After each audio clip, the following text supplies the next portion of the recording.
अस्सलाम वालेकुम स्टूडेंट्स, मैं हूं डॉक्टर हबीबुर्रहमान और आप देख रहे हैं क्वेटा टीवी। स्टूडेंट्स, हम डिकेट के हमारे लेक्चर्स में आज हम लेक्चर नंबर 6 को डिस्कस करेंगे। इससे पहले 5 लेक्चर्स हम डिस्कस कर चुके हैं और सभी में हमने एमसीक्यूज़ को डिस्कस किया है फंडामेंटल कॉन्सेप्ट ऑफ केमिस्ट्री के लिहाज से। इसी का आज नेक्स्ट लेक्चर हम डिस्कस कर रहे हैं। तो इसमें स्टूडेंट्स चलते हैं जी, क्वेश्चन से स्टार्ट करते हैं। 17 क्वेश्चन नंबर 17 में कहता है जी, the weight of single atom of oxygen is, यानी ऑक्सीजन के एक एटम का वेट कितना होगा ग्राम के अंदर। क्या 5.057 10⁻23 होगा या 1.556 10⁻23 ग्राम होगा या 2.665 10⁻⁻23 होगा या 4.538 10⁻23 होगा। अब स्टूडेंट्स, इतनी बात मैं आपको बता दूं कि ये तो बिल्कुल एक ऑक्सीजन का मास नहीं हो सकता, ठीक है, क्योंकि ये 10⁻23 ग्राम है जो कि बहुत ही ज़्यादा बनता है। तो ये दोनों इसके मास नहीं हो सकते, इनमें से कोई एक इसका मास होगा। अभी हमें चेक करना है कि जी इसका मास कौन सा वाला होगा। तो चलिए जी स्टार्ट करते हैं। सबसे पहले हम लिखेंगे कि जी 6.02 10⁻23 अगर ऑक्सीजन के एटम्स हों, इतने ऑक्सीजन के एटम्स हों तो इनका मास होता है 16 ग्राम, जिसे हम 1 मोल भी कहते हैं। लेकिन हमें इतने एटम्स का मास नहीं चाहिए, बल्कि हमें सिर्फ एक ऑक्सीजन एटम का मास चाहिए, 1 ऑक्सीजन एटम का मास चाहिए। तो इसका तरीका ये होगा कि आपने जो टोटल एटमों का मास है उसको एवोगैड्रोस नंबर पर, यानी 6.02, इसको इस तरफ ले आए, इस पर डिवाइड कर दे 6.02 10⁻23 पर से। जब आप इसे डिवाइड कर देंगे तो आपके पास एक एटम का मास आ जाएगा। अच्छा जी, कैसे डिवाइड करेंगे, चलिए जी इसको भी चेक कर लेते हैं हम। तो 16 जो है मैं लगा लेता हूँ, फिर इसको डिवाइड करता हूँ 6.02 पर, तो मेरे पास आंसर आता है जी 2.65 मल्टीप्लाई 10⁻, ये 10⁻23 जो है जब ऊपर जाएगा तो साइन चेंज हो जाएगा, -23 हो जाएगा। तो ये मेरा आंसर आया, ठीक है। मास ऑफ 1 ऑक्सीजन एटम का आंसर मेरे पास ये आया है। और अगर हम सवालात को चेक करें तो ये हमारा जो है ऑप्शन नंबर सी बन रहा है, ठीक। तो इसका मतलब है कि option C is the correct answer.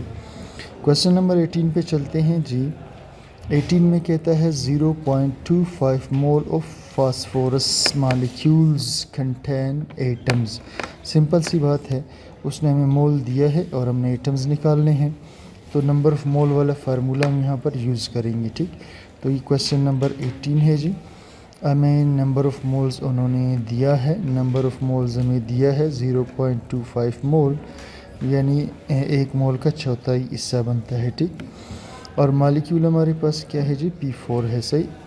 अच्छा जी, सिंपल सी बात है, नंबर ऑफ़ एटम्स का फार्मूला लगाएंगे, इसमें मोल होगा, एवोगैड्रोस नंबर होगा और नंबर ऑफ़ एटम्स भी लगाएंगे, क्योंकि मालिक्यूल का नहीं पूछा बल्कि मालिक्यूल के अंदर एटम्स का पूछा है। तो इसमें टोटल 4 एटम्स है, ठीक है।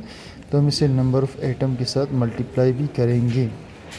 अच्छा, मोल हमारे पास है 0.25, एवोगैड्रोस होता है जी 6.02 10⁻23 और टोटल 4 एटम्स है। अब इसको मल्टीप्लाई कर लेते हैं जी।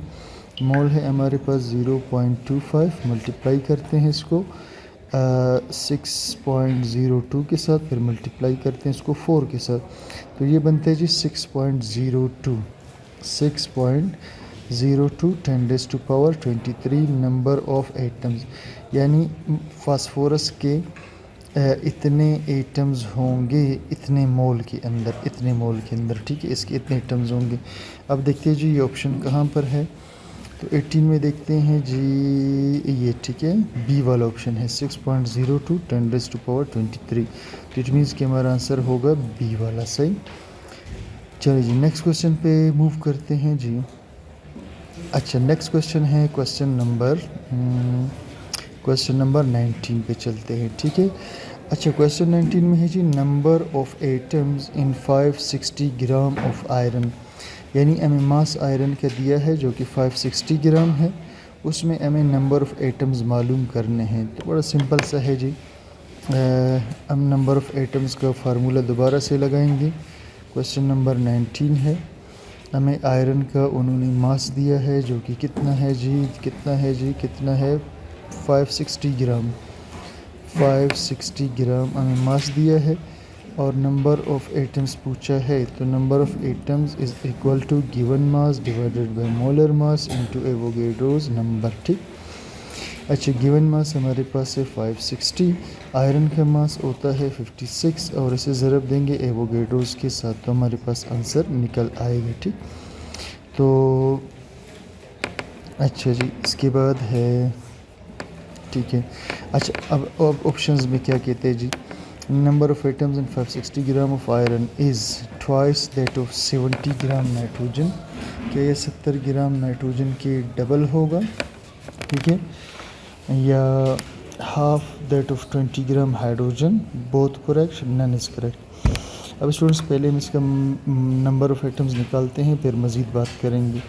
अब मैं डिवाइड करता हूँ जी 560 को मैं डिवाइड करता हूँ जी, 560 को मैं डिवाइड करता हूँ 56 पर और इसे मल्टीप्लाई करता हूँ 6.02 के साथ।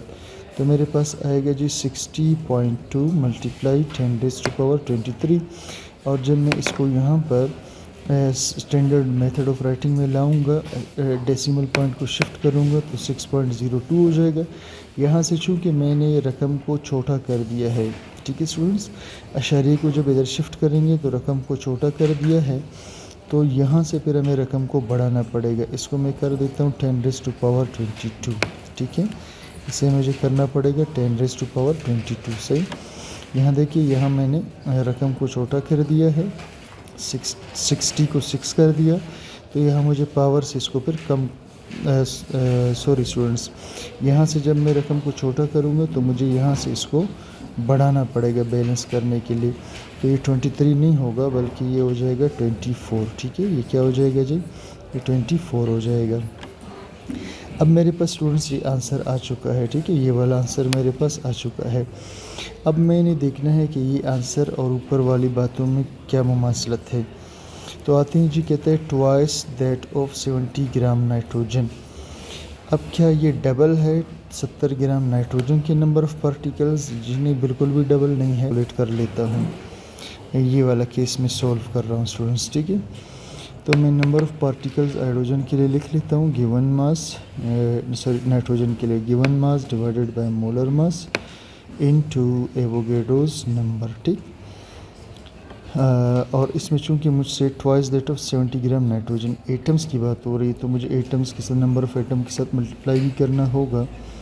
तो नाइट्रोजन के अंदर जो एटम्स होते हैं वो होते हैं जी 2। सही। तो अब मैं देखता हूँ ज़रा मेरे पास आंसर क्या आता है। ठीक। गिवन मास मेरे पास है जी 70 ग्राम, मोलर मास नाइट्रोजन का होता है 22, गिवन मास मेरे पास होता है नाइट्रोजन का 28। ठीक है, और इसको एवोगैड्रोस के साथ मैं मल्टीप्लाई करूँगा तो ये हो जाएगा 10⁻23। अच्छा जी, अब 70 को जब मैं 28 पे डिवाइड करूँगा, 70 को डिवाइड करूँगा 28 पर, तो मेरे पास आ जाएगा जी 25, 6.02 10⁻23। ये मेरे पास आया इसका। ठीक है, और इसको अगर मैं जो है 6.02 के साथ मल्टीप्लाई कर दूँ 6.02 के साथ, तो मेरे पास आंसर आएगा 15.05 10⁻23। और अगर मैं डेसिमल पॉइंट को यहाँ शिफ्ट करूँगा तो 1.505 10⁻24 हो जाएगा। ठीक। अब स्टूडेंट्स एक आंसर मेरे पास ये है और एक आंसर मेरे पास ये वाला है। ये भी 24 है, ये भी 24 है, ये 1.5 है, ये 6 है। ठीक है। अच्छा, तीसरा हम हाइड्रोजन के लिए भी इसको एक दफ़ा हल कर लेते हैं। ठीक है। अच्छा, हाइड्रोजन के लिए हम नंबर ऑफ़ पार्टिकल लगाएंगे, given mass divided by molar mass into Avogadro's number. ठीक। अच्छा जी, हाइड्रोजन के लिए गिवन मास कितना है जी 20 ग्राम और मोलर मास इसका है जी 2 इंटू 6.02 10⁻23। मैं इसको ज़रा हल करता हूँ जी, 20 डिवाइडेड बाय 2 मल्टीप्लाई 6.02, मेरे पास आया जी 60.02 10⁻23। अच्छा, जब मैं इसको यहाँ शिफ्ट करूँगा तो ये हो जाएगा 6.002 10⁻24। ठीक, ये मेरे पास तीसरा आंसर आया स्टूडेंट्स। अब देखिए सवाल पे दोबारा आते हैं कि सवाल में क्या कह रहा था कि number of atoms in 560 gram of iron is twice that of 70 gram nitrogen. क्या ये नंबर दुगना है इस नंबर के? नहीं, ऐसा बिल्कुल भी नहीं है, बल्कि ये इस नंबर से 4 गुना ज़्यादा है। ठीक है, तो ये आंसर नहीं है। Half that of 20 gram nitrogen, क्या ये नंबर आधा है 20 ग्राम नाइट्रोजन का? जी नहीं, बिल्कुल इसके इक्वल आ रहा है। ठीक है, अच्छा जी, बोथ करेक्ट, क्या बोथ करेक्ट? नहीं जी। अच्छा, लास्ट में कहते हैं none is correct, none is correct, तो इसमें से कोई भी बात ठीक नहीं है, लिहाजा मैं इसका आंसर ऑप्शन डी सेलेक्ट करूँगा कि कोई भी इसका आंसर नहीं है। अब स्टूडेंट्स हम चलते हैं क्वेश्चन नंबर लास्ट और 20 पर। Molecular mass of 18 gram of water means, अगर मालिकुलर मास 18 ग्राम पानी हो तो इसका मतलब क्या होगा? ठीक है, 1 ग्राम एटम, 1 ग्राम का मतलब होता है 1 मोल, 1 ग्राम मालिक्यूल, 1 मोल मालिक्यूल्स होंगे, 1 ग्राम फार्मूला आयन, 1 मोल फार्मूला आयन्स होंगे, 18 मोल होंगे। देखिए बच्चे, 18 ग्राम का मतलब सिंपल सी बात है 1 मोल होता है। ठीक है, लेकिन पानी चूँकि मालिक्यूल है तो 1 मोल मालिक्यूल होने चाहिए, एटम्स नहीं होंगे, तो ये आंसर एटम है, ये नहीं हो सकता। 1 ग्राम मालिक्यूल, ये बात ठीक है, तो इसका मतलब ये होगा कि हमारा इस क्वेश्चन का ऑप्शन आना चाहिए जी बी। ठीक है, ये बी करेक्ट आंसर है इसके लिए। बाकी ये फार्मूला आयन, ये तो आयनिक कंपाउंड के लिए होता है, इसलिए हो नहीं सकता। 18 मोल जो है, 18 ग्राम पानी 1 मोल होता है, 18 मोल नहीं होता। तो ये स्टूडेंट्स आज का हमारा लेक्चर, उम्मीद करता हूँ आपको समझ में आ गया है। कोई कन्फ्यूजन हो तो कमेंट सेक्शन में बताइएगा। Thank you for watching.